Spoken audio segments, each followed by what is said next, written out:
In late 2020, the Ubuntu Reading Group, an initiative of the now-defunct Kampala-based Center for African Cultural Excellence, published a collection of poetry titled No Roses from My Mouth, written by the Ugandan feminist activist and scholar Stella Nyanzi.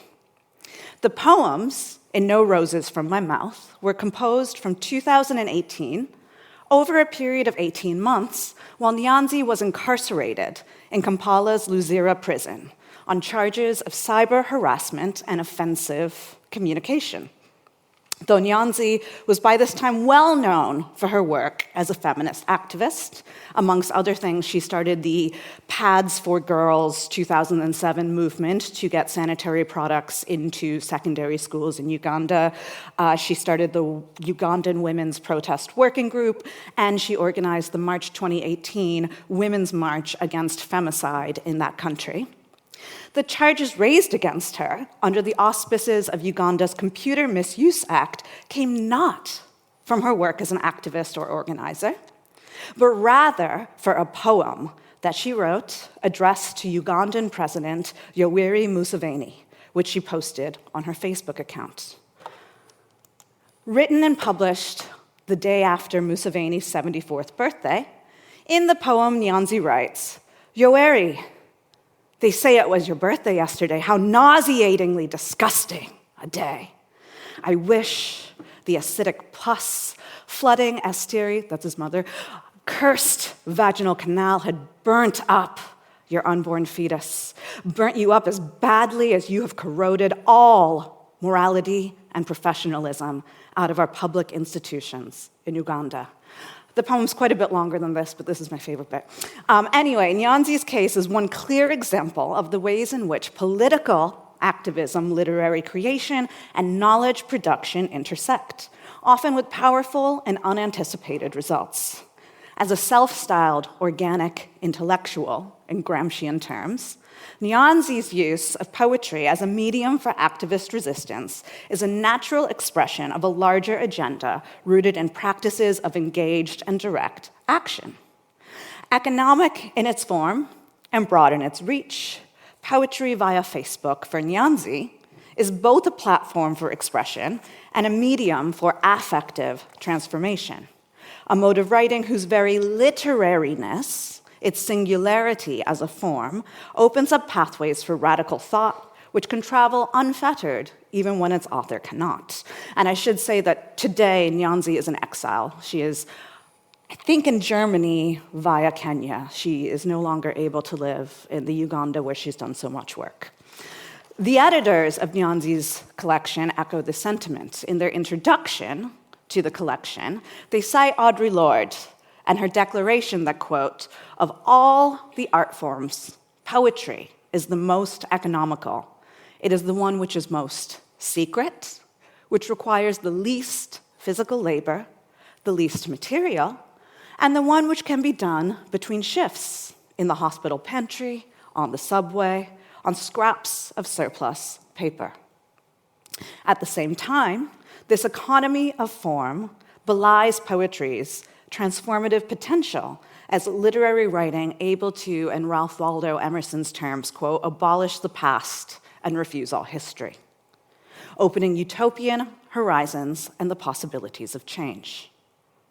Critically, Nyanzi is a doctor of philosophy and medical anthropology by training and a political activist by profession, yet she deliberately identifies herself as a writer.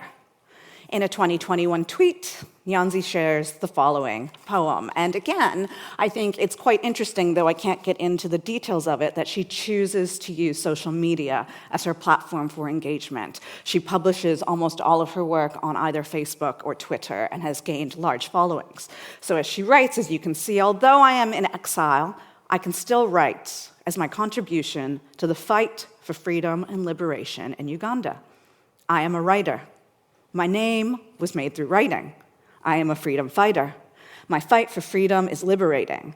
I write to fight against dictatorship. I fight for freedom to write what I like.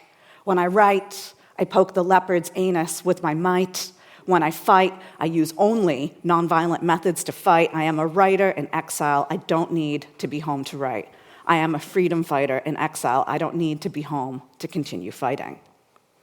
So I just think it's quite interesting that somebody who has done so much work in the larger sort of political and activist sphere still deliberately chooses to self-identify as a writer, as a literary writer, as a poet, as an essayist, first and foremost, as their primary weapon.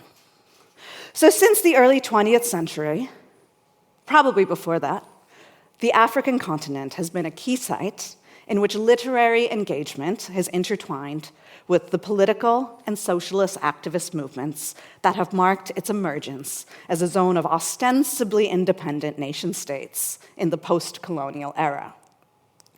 From the era of anti-colonial mobilization, led by figures such as poet, essayist, publisher, and future president of Senegal, Léopold Sédar Senghor, to the centrality of writers in liberationist struggles in Nigeria, South Africa, and elsewhere, an apparent link has emerged between literature, literary production, political mobilization, activism, and the various struggles to determine the imaginative horizons of political and social experience and claim-making on the continent. These function across spatial scales and registers of meaning. Some are highly localized, very specific in their linguistic bounds. Others are regional, others are pan-national, others are continental, others are diasporan. Extant work in African studies has noted the ways in which the creation of literary collectives, such as the Ibadan, Nigeria-based Mbari Club, or Transition Magazine, based originally in Uganda, now housed at Harvard, or the Nigerian-based Black Orpheus, as well as university publications like the East African journals Darlight, Penpoints, and Busara across the 50s, 60s, and 70s, enabled the constitution of public spaces and platforms in which writers and producers were able to engage in complex negotiations around the meaning of modernity, development, and citizenship on the African continent. A few brief examples illustrate the historical importance of literary activism to the region. I've mentioned before, but always can repeat, the foundational work of Léopold Sédar Senghor, first as a poet and as a literary activist, central to the development of the Négritude movement and the Pan-African student mobilization in mid-century Paris, later Senegal's first president. The participation of prominent writers, thinkers, and members of the Mbari Society, including Wole Soyinka, Chinua Achebe, Alecha Amadi, and Christopher Okigbo, in the protracted Nigerian Biafran War of 1967 to 1970. The harassment of Rajat Ngoyi, founder of Transition Magazine, by the Ugandan government for perceived acts of sedition through the activities of the publication, and the imprisonment and, unfortunately, sometimes murder of writers from across the continent, including Ngugi wa Thiong'o, Kenyo Sarawiwa, and Chris Abani. As these examples demonstrate, the literary has long served as a key and sometimes feared site of socio-political mobilization, debate, and engagement on the African continent, with important material effects and implications both for governance and for activist movements operating in the region. And to give another quick example, this is one of my favorite examples, is one of Ngugi's novels, Matagiri, tells the story of a kind of freedom fighter who goes across the country fighting for justice against the government.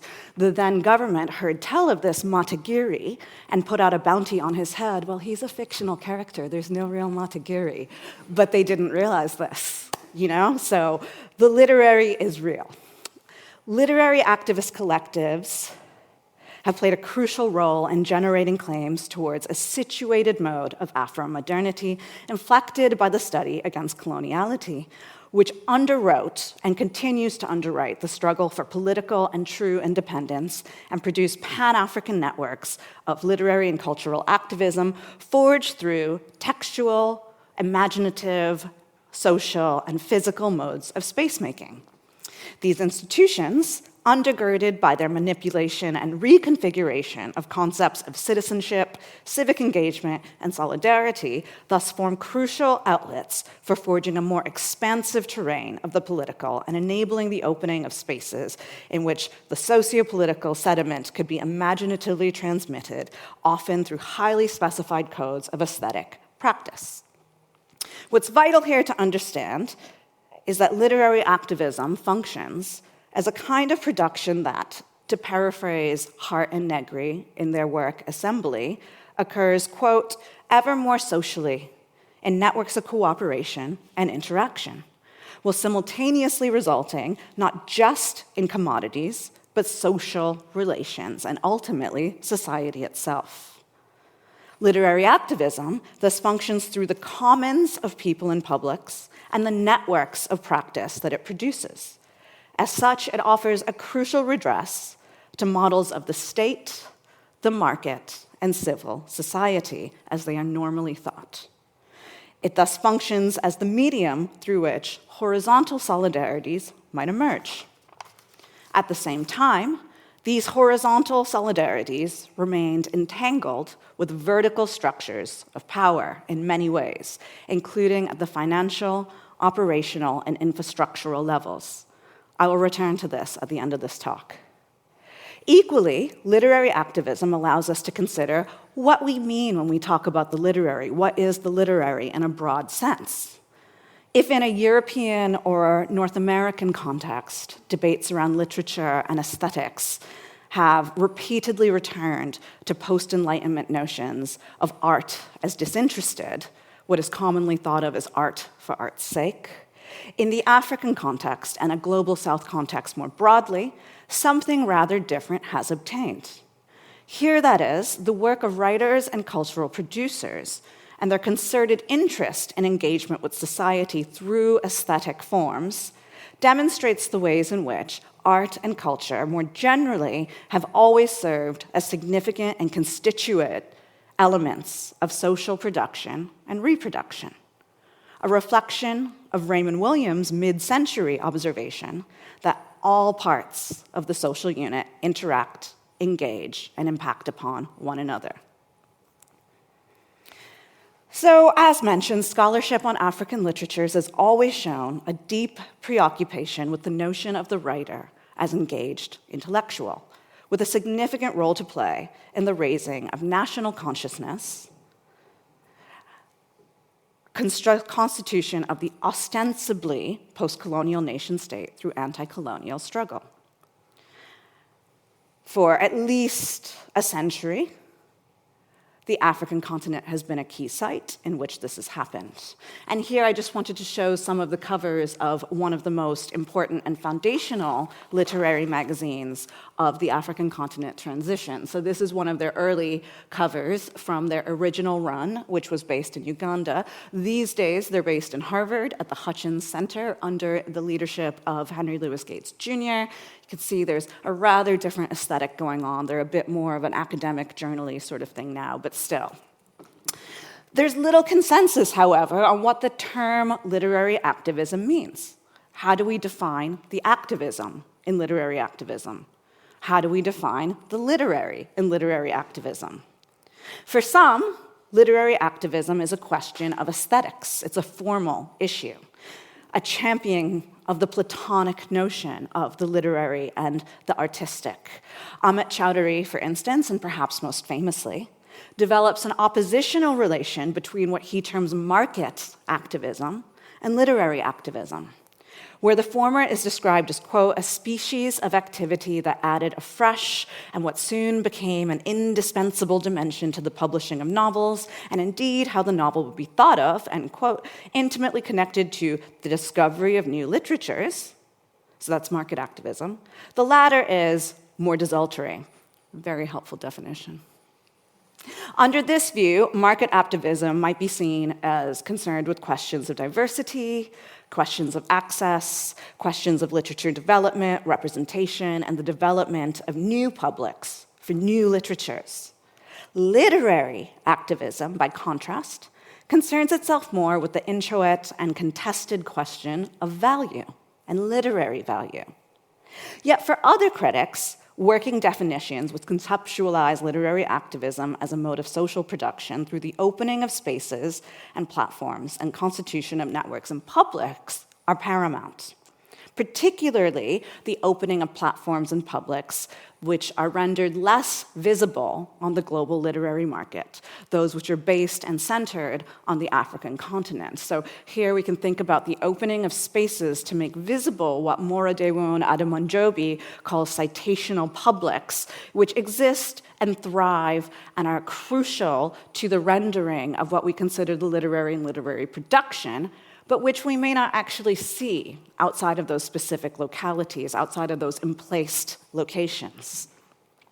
As I, along with Doctors Ruth Bush and Kate Wallace, wrote in a 2021 introduction to a special issue of Eastern African Literary and Cultural Studies, under this view, literary activism might be seen more aptly as a mode of knowledge production.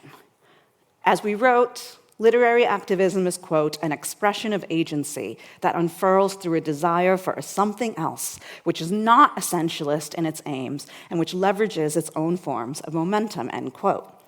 Still, more recent work explicitly delineates literary activism as a deliberate mode of political intervention, both through the production of literary writing under conditions of duress or through its contents, address, and modes of publicness. So we can return here to the example of Nyanzi, with which I opened this talk, who deliberately uses poetry, as she's stated repeatedly, as a way of engaging people. She says, the best way to reach the publics I want to reach is by writing poetry and then publishing it freely and open to all through social media. We can also think of Ngugi wa Thiong'o and his work, particularly in the 70s, where he switched from writing novels to doing community theater. And he switched from English to Gikuyu in a concerted attempt to use the cultural as a way of opening up new avenues for publics to engage. We can think about Kenyol Sarawiwa, who was put to death under the Abacha regime, who used literary writing, both creative nonfiction and fiction, as a way of finding a platform for Ogoni activism, so working on behalf of his communities and the people of the Niger Delta, who, because of the oil richness of their region, were horrifically exploited and put under great duress by the government. So these various, if not always contradictory, definitions imply literary activism does not function as a single concept or roadmap for literary engagement, but rather as a constellation of approaches to understanding cultural production. We can think of it, in a sense, as a kind of Wittgensteinian cluster concept, I suppose. So I'm focusing explicitly on a couple of case studies for the second half of this talk. But these case studies, I argue, have wider ramifications for the continent. They're not exceptional. They're just kind of things where I think we can see some of the patterns playing out. So I'm drawing on my own experiences as a researcher, a collaborator, a co-producer, and a friend who's been working with literary activists, including writers, editors, translators, readers, and other creatives, on the African continent for nearly a decade. It should go without saying that my reflections are not and could not be comprehensive. Africa is not a country, and I am not a pan-continental expert. I just know what I've done. At the same time, the case studies that I'm going to be going through strike me as representative of some of the larger patterns and tendencies which have marked literary activist work on the continent.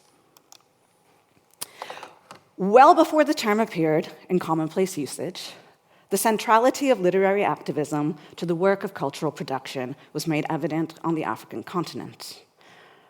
We can think then, besides the examples I've already mentioned, of things like the Nairobi-based Chemchemi Collective.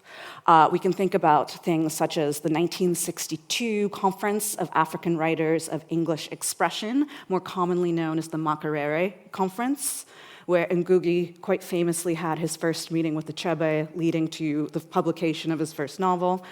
We can think about the lesser-known, but equally important, 1963 Fora Bay Conference of Teachers of Anglophone African Literature, held in Sierra Leone. We can think about the 1973 Conference on African Publishing held in Ife, Nigeria. We can think about the great Pan-African festivals held in the 60s and 70s in Dakar, Lagos, Kaduna, Algiers, and Kinshasa. And here you can just see, this is a publication by a collective I'll speak about shortly called Chimureng, based in Cape Town. But they spent several years putting together, it's a massive book, I would have brought it, but it was too heavy to take on the train.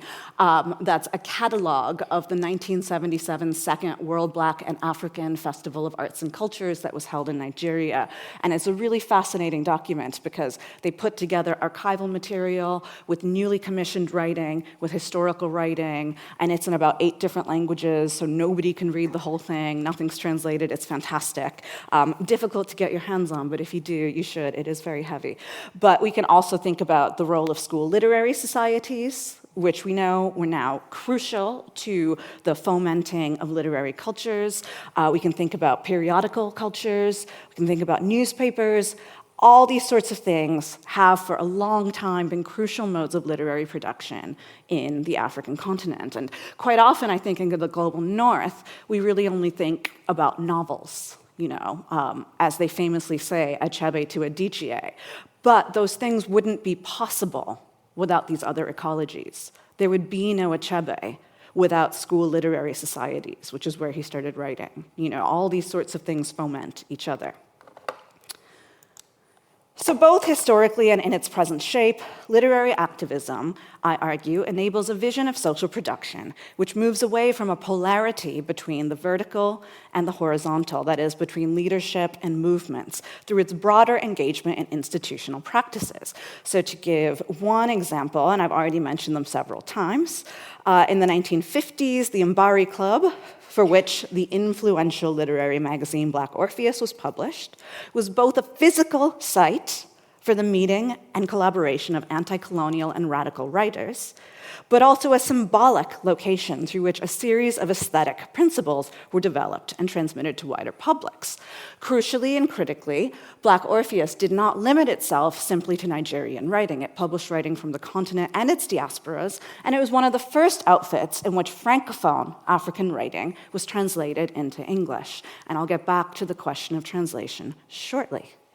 However, what's quite interesting about the Mbari Club is that it was funded by the Congress for Cultural Freedom, which we know was an institution of the United States Central Intelligence Agency, the CIA. Despite these funding lines, the Mbari Club operated through a transformation of these modes of financial support into new institutions with specific and singular aims, not always of a piece with the goals and objectives of the former. And it's quite interesting to read, because it wasn't just the Mbari Club, it was, Transition, Chemchemi, all of these outfits that I've been mentioning in the mid-century were funded by the CIA as part of Cold War era soft power kinds of conflicts and races, I suppose. And what's interesting is to read the kind of variety of responses, because most of the people involved did not realize that the Congress for Cultural Freedom was actually the CIA. They thought they were just getting cultural funds, right? And they used this to do what they want. And there's a very interesting bifurcation where some now express great betrayal at the fact that this is where the money comes from, whereas others think, I don't really care, I got the money, I got to do what I want, they never told me what to do. I think that's sort of an interesting tension. So both implicated within the vertical topographies of power during the Cold War, and radical in its fabrication of a space of commoning, the Mbari Club cannot be easily categorized as one or the other. And I think a lot of people want to say, well, you got CIA funding, so you're just stooges. And other people want to say, well, you're radical creatives and you resisted. But I don't think it's either of those. I think it's something a little bit messier in the middle.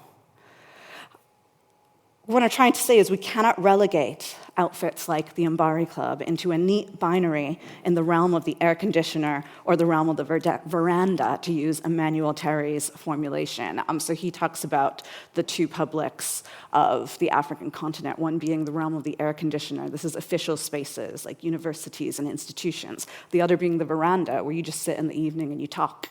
And both are equally generative and important to the constitution of publics and social production. So this is just one example of the complex historical interaction of institutions, their creation, their transformation, and their mutation. With the end of the Cold War, the institutional landscape against which literary activism operates has again shifted, this time sedimenting around the work of NGOs and donor agencies, including the Ford Foundation, who until 2016 supported Kenya's Kwani Trust, a very high-profile contemporary, though now defunct, literary network, and the Miles Moreland Foundation. These are just two examples. As these examples demonstrate, however, literary activism has always been driven by questions of soft power, questions of funding streams, and the larger role of Northern patrons. At the same time, the work of these foundations, institutions, and meetings is critical to the constitution of modern African literatures, in English in particular, but also in other languages.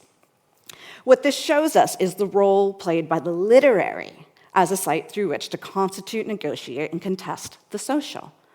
We can think here of anti-colonial thinkers such as Frantz Fanon and Amilcar Cabral, both of whom notably observed the importance of culture to the constitution of the post-independence nation.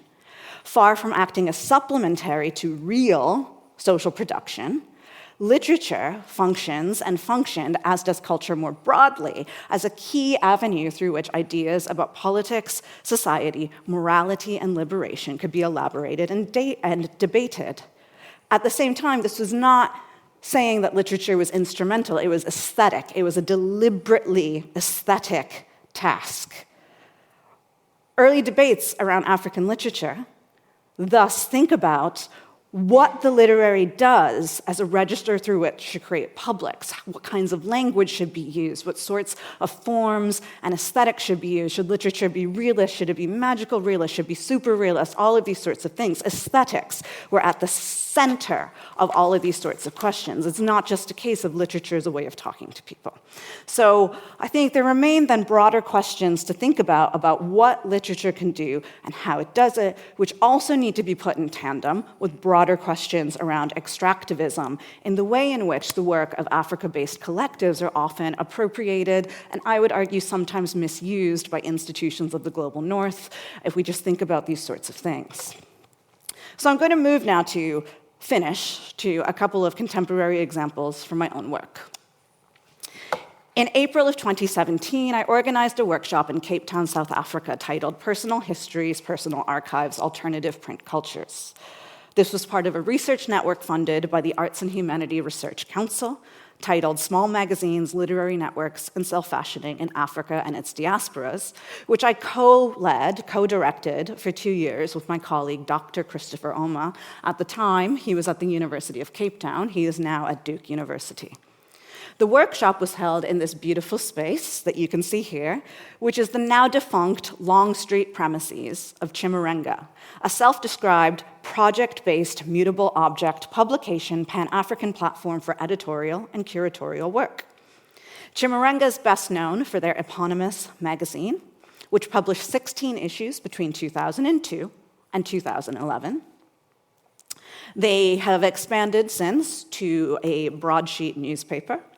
They also have a pop-up radio station, internet-based.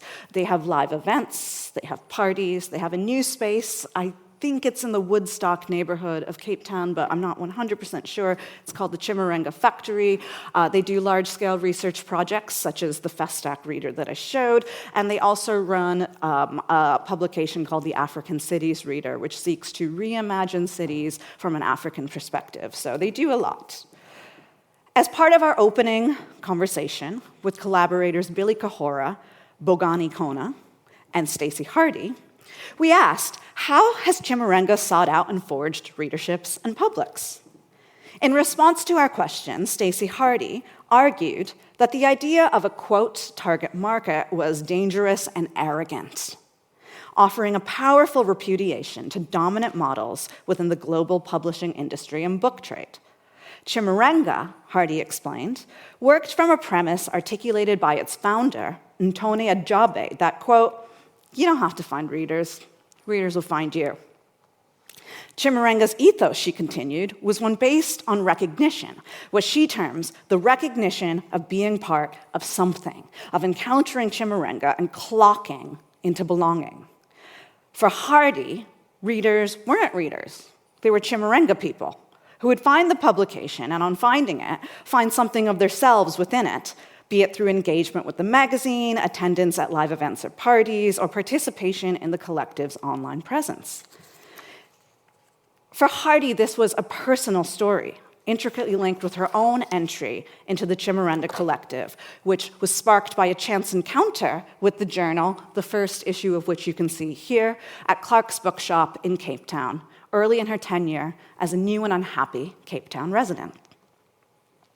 This anecdote gestures to something much more complex than may first make itself evident, as Hardy's response evokes to be a Chimurenga person is to enter into a kind of mutual recognition based on a shared ethos, one spread both through the actual transmission of the print magazine, but extending far beyond, encompassing multiple modalities and forms, both physical, digital, and textual.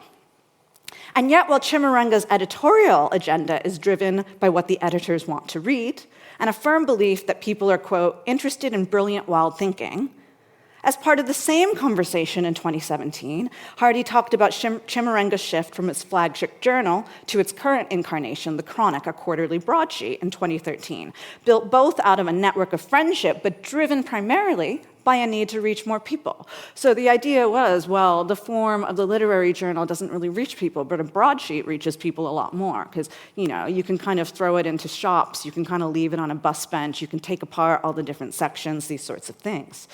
So perhaps what best encapsulates this multifaceted positioning is their tagline, which I don't know if you can see it because, unfortunately, red on black isn't very easy to look at, but Chimurenga's tagline is taken from the Fela Kuti lyric, "Who know no go no."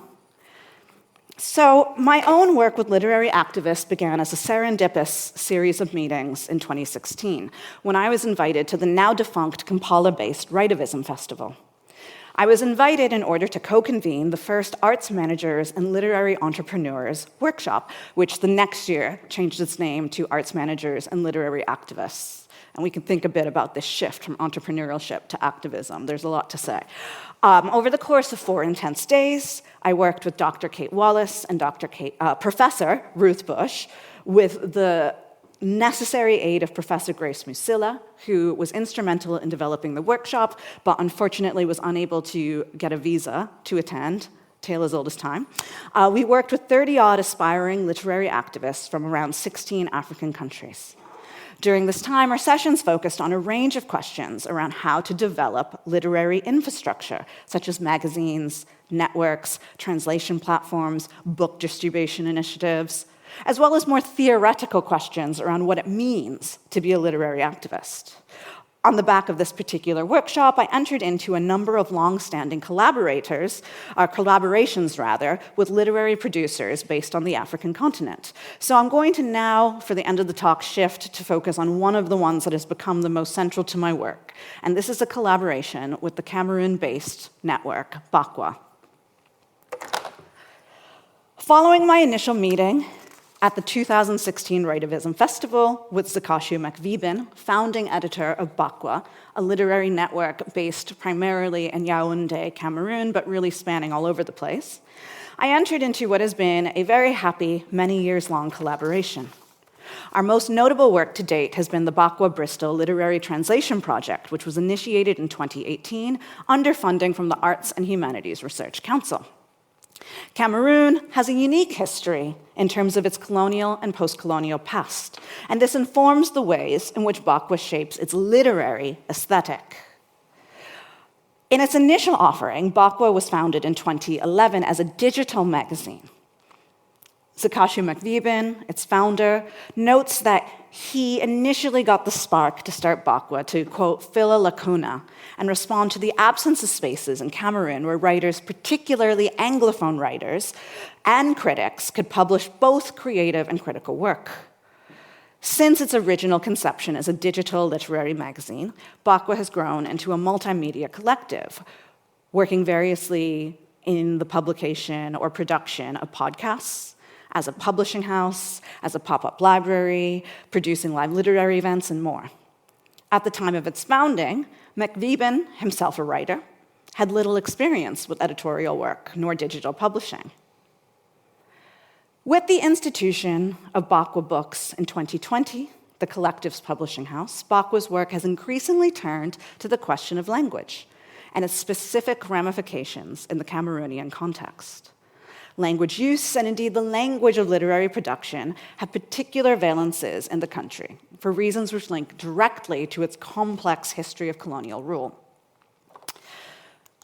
So from the time of independence to the present day, Cameroon has been beset by violent conflict between its Francophone government and Anglophone separatist movements calling for the creation of an independent nation-state, which they would like to have called Ambazonia or Ambaland.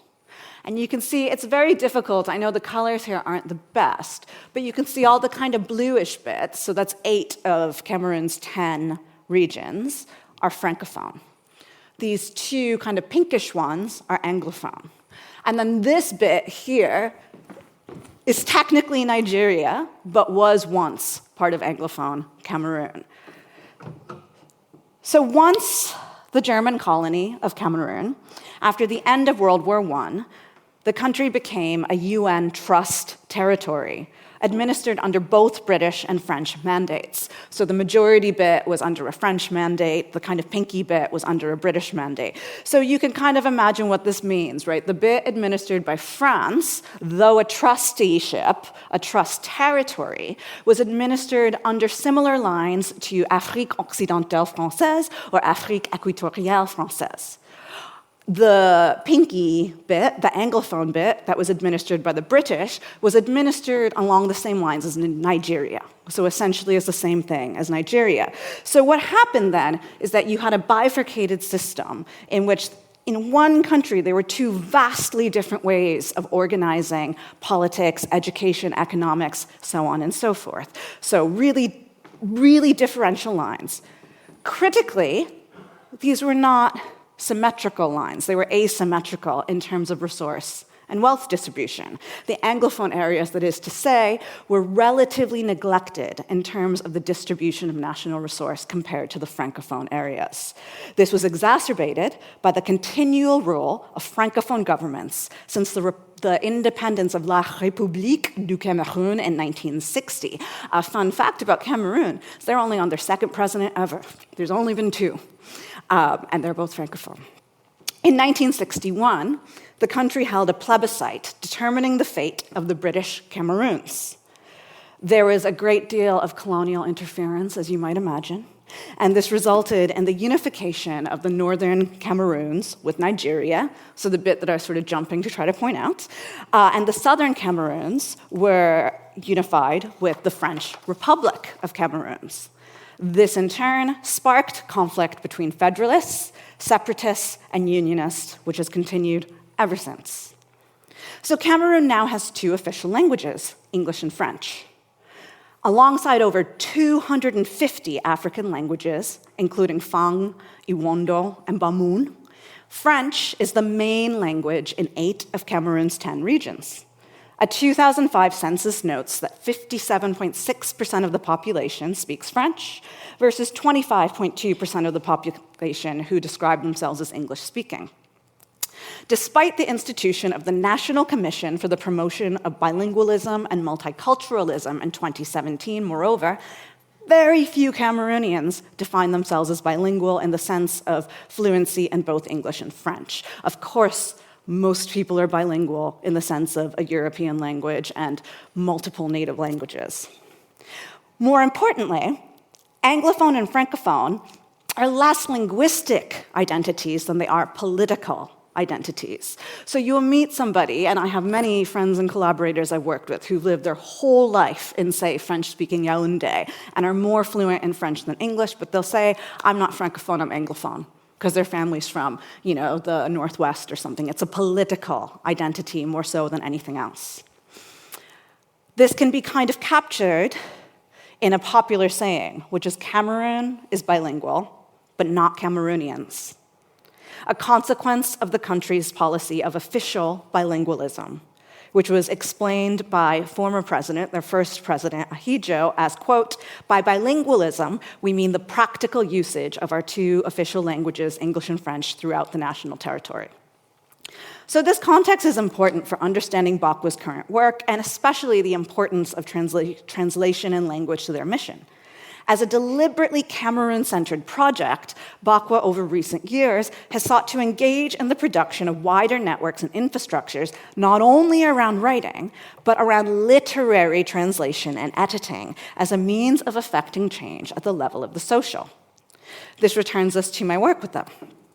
Following our award of AHRC funding in 2018, I worked with Zakashu McVieben, Georgina Collins, and Ruth Bush to design a series of workshops around creative writing and translation under the highly imaginative title, Creative Writing and Translation for Peace. Really spent a lot of time thinking about that. In 2019, we ran 2 creative writing workshops simultaneously. One was in French, the other was in English. The French one was facilitated by Edwige Dro, the English by Billy Kahora. After a period of mentorship following the workshops, we did a follow-up workshop for emerging literary translators, facilitated by Ross Schwartz, Edwige Dro, and Georgina Collins. These emerging translators were then mentored to work to translate the stories from the creative writing workshops from English to French and vice versa, resulting in the production of a bilingual anthology published by Bakwa Books, Your Feet Will Lead You Where Your Heart Is, or Le Crépuscule des âmes sœurs. At the heart of the project was, on the one hand, a distinctly political aim to attempt, in the context of the Anglophone crisis, to develop lines of communication, empathy, and bridge building between Anglophone and Francophone Cameroonian experiences. And one thing that I should make clear is that Cameroon also has a bifurcated educational system. So you either do French school, which is like the French baccalaureate, or you do Anglophone school, which is like GCSEs, A-levels, that sort of thing. They have a different name for it. But they're very, very, very different. And in essence, what that means is that depending on your political identity as Anglophone or Francophone, you're getting a different education. You're getting a different story of what the country is and what it means and who tells it. And I find that quite fascinating. There are now some bilingual, quote-unquote, schools, but from what I understand, they're not actually bilingual again. You kind of have to choose. And again, that impacts what university you go to. It impacts what you do. It impacts all sorts of things. It's very, very fascinating, but also very sad. So one participant in our workshops explained to us that their interest in participating was something they felt was fundamental due to the fact that without knowing each other's stories, how can communities come to know one another? At the same time, the project wasn't explicitly political, by which I mean participants, including writers and translators, weren't limited in topics. We weren't like, write about the Anglophone crisis. We were like, write what you want, write a great story. They weren't limited in terms of the aims and purviews of their creative participation. Like all of Bakwa's projects, the primary aim was aesthetic, to nurture and support a radical aesthetics and creative thinking through a focus on craft. Yet as the project unfolded, it became clear that this is itself political. So if the literary scene in Cameroon has been mediated in large parts by the country's post-colonial politics and colonial politics, and one thing that's quite notable is that there's very little translation between Francophone and Anglophone Cameroonian writing. Even a writer of the stature of Mongu Bati, very few of his books are actually translated. It's really shocking when you think about it. It's of no little consequence that Bakwa's projects have attempted to engage and shape publics and networks of practice differently. So you can think, for example, about the 2017 Short Story Prize that they run, which worked across languages, including a judging panel made up entirely of bilingual readers.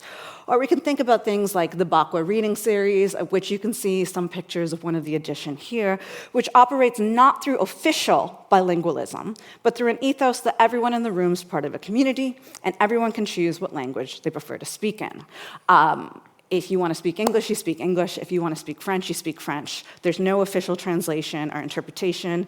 If you don't understand, you can ask a friend sitting next to you, but the idea is everyone can understand everyone because everyone's part of this community. And this was just a tweet after the 3rd edition of the reading series by the Cameroonian writer and activist Florian Ngugi, in which he says, it was a super moment. I loved the homogeneity between quote-unquote Francophones and quote-unquote Anglophones. It was young, audience, and everyone was perfectly bilingual, reaching across the cleavage that's killing our country. So that was kind of cool. So I want to link this back to the ideas found in Stacey Hardy's comments, which I mentioned earlier, especially the idea of literary activist work occurring through networks of friendship and intimacy, built upon mutual recognition, shared ethics, and shared aesthetics. I was struck, for instance, by comments made by Zakaku McVieben in 2019 at a one-day conference on literary translation. In a presentation on Bakwa, McVieben made the point that in order to live out shared aesthetics and ethics, we might need to think about sustainability differently. Bakwa's own model, at present, for instance, particularly with Bakwa books, is to operate at a loss to make the books affordable. Their books generally sell for around 2,000 to 3,000 CFA, which is really cheap. If you go to a regular bookshop and get something published at Gallimard, it might be 25,000. 2,000, 3,000 is essentially nothing. McVieben has argued that, of course, Bakwa could look at making a short-term profit, but they would likely end up folding in 2 or 3 years. Instead, the aim is to generate an audience and a public who are invested in the Bakwa project, who think of themselves as Bakwa people, and then thinking about profitability as something that might emerge across time. This, however, returns us to the problem of funding. One irrefutable fact is that the work that we have been doing together would not have been possible without the financial support of the Arts and Humanities Research Council, and our follow-up activities and research would not be possible without the income generated from the European Research Council, from whom I have a starting grant. And indeed, even the names of the projects we've done speak to the imperative to address the Western funder in a way that is going to make you sellable. I would characterize my work with Bakwa as founded predominantly on friendship and shared ideals, but I'm not naive. It remains the case that this work depends on my participation as a UK-based academic who has access to the aforementioned funding schemes. It's further true that structures and institutions that are Africa-based and Africa-centered remain a struggle, particularly access to high-quality, affordable printing and distribution facilities. So, for example, if you're trying to send a bunch of books from Lagos, Nigeria to Nairobi, Kenya, the cheapest way to do it is via London. While this is happily in the process of changing, with publishers such as the Ivorian Nimba Press dedicated to local editing and printing, it remains a significant area of struggle. At the same time, it would be short-sighted to dismiss literary activist work as forever oppressed by the processes of NGOization or derealization. One refrain that's repeated itself across my many interviews, not just in Cameroon, but in Cote d'Ivoire, in Nigeria, in Kenya, elsewhere, is the need to take and use the resources at hand, but use them for one's own aims and goals.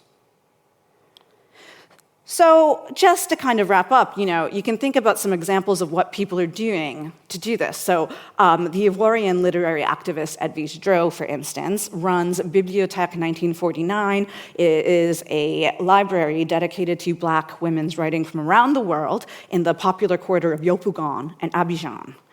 And one of the things she's done is started a restaurant. So she gets some funding from different mentoring projects and workshops, but the restaurant is what keeps the library running. The tagline, in fact, is 1949, the restaurant where we read, the library where we eat. And their affordable pricing in a highly populated quarter of the city means there's a lot of foot traffic, there's a lot of people coming in. There is myriad other examples of people trying to think differently and out of the box of ways to fund themselves and the things they do. And so I would just say by way of conclusion that if literary activism, as I've described it, is sometimes ambiguous and entangled in various networks and structures which cross spatial kind of scales, which cross different sorts of institutional and logistical barriers and gaps, it's also a space where individuals and collectives retain a sense of agency, creating their own networks and platforms, which, while not always visible to publics in the global north, remain essential to the development of literary cultures and the construction and constitution of the social more broadly. This opens spaces through which the very boundaries of the literary and the political can be opened to new horizons based on radical collaborations and a rejection of simple binaries or received knowledge. Thank you.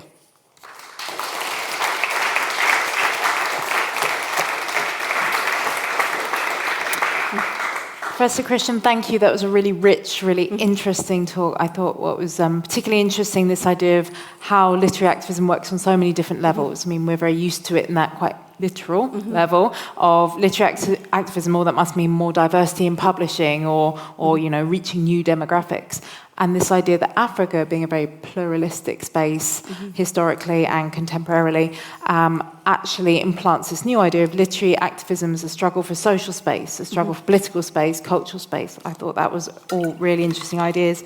We've got some great questions in a few minutes to have a go at them. So, Cyrus, was wondering if you could speak a bit more about the cultures that exist around some of these contemporary sort of African writers.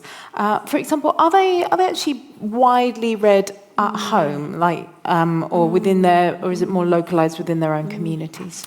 I think it depends. You can't give a sort of blanket answer to that. There are some. So, for example, Florian Gimbus, he's very widely known, but primarily through his blogging. He's very big on social media. So there'll be people on social media who are quite widely known, who people sort of know about. Stella Nyanzi, who I opened the talk with, is quite widely read and known, not just in Uganda, but in Kenya and sort of globally.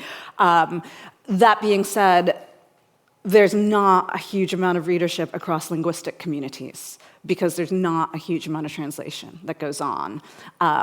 Even a writer such as Emily Boom, who is one of the most famous contemporary Cameroonian writers, has only recently started being translated into English. Prior to that, an English speaker wouldn't be able to read her stuff because it was published by Gallimard in French in Paris. So there are these kind of logistical questions. There's also the larger question of literacy. And, we know quite a few of my interlocutors, for example, have said, well, my mom can never read this because she's not literate enough in English. But I kind of push back against this question of readership, because we know for a fact that in this country, literary fiction is on the decline. Not that many people read literature anymore in terms of the big novels and these sorts of things. And I always think when people talk about well, Africans don't read, Indians don't read, Latin Americans don't read, well, yeah, British people don't read either. Why is it such a problem when it's the global South?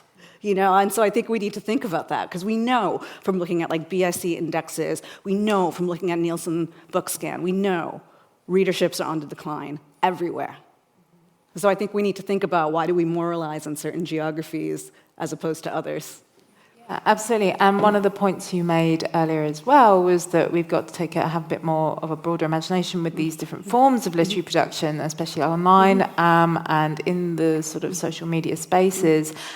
And, maybe not draw quite so stark a line between oral and written literatures. That's a very kind of colonial imposition thing to do. I'm not a digital utopian by any means, but I also think, the dismissal of digital platforms or the dismissal of audiobooks, well, those are still legitimate forms of reading. Listening to an audiobook is still reading, in my opinion. This leads on nicely to another question. Were the French and English versions of the Bakwa anthology in one volume or two, and what was the distribution method and uptake across the two distinct regions? It was one volume. I should have brought a copy, actually, because the way that we did it is if you hold it one way, it was in English, but then if you flip it, it was in French. So it was kind of half and half, and you could sort of just go between them the way you wanted to. The question of distribution is quite interesting, and it goes back to some of the infrastructural barriers that we face. It's fairly well known that affordable, high-quality printing is almost impossible in West Africa at the moment. There simply do not exist the infrastructure. You can get high-quality printing, but it's really expensive, and you can get affordable printing, but it's terrible quality. So actually, the anthology, as well as a number of Bakwa's publications, most of them have been published in the UK, sent to my house, and then I bring them with me to Cameroon when I go, which is a ridiculous situation to be in, but it's the most affordable way to do it. The distribution has been through local bookshops, events, festivals, different book festivals in Europe, North America, and on the African continent, as well as pop-up events and launches. The distribution is pretty decent. I think at least maybe, I don't want to say the number because I might be wrong, but I feel like it's north of 1,000 copies have been sold. And in general, with booksellers, if you sold more than 800 copies of literary fiction, you're doing pretty well. So it was a good number. It had good traction. But again, it was priced very competitively, which I think is really important. Hi, my name is Melody. Thank you so much for such an engaging and enlightening talk.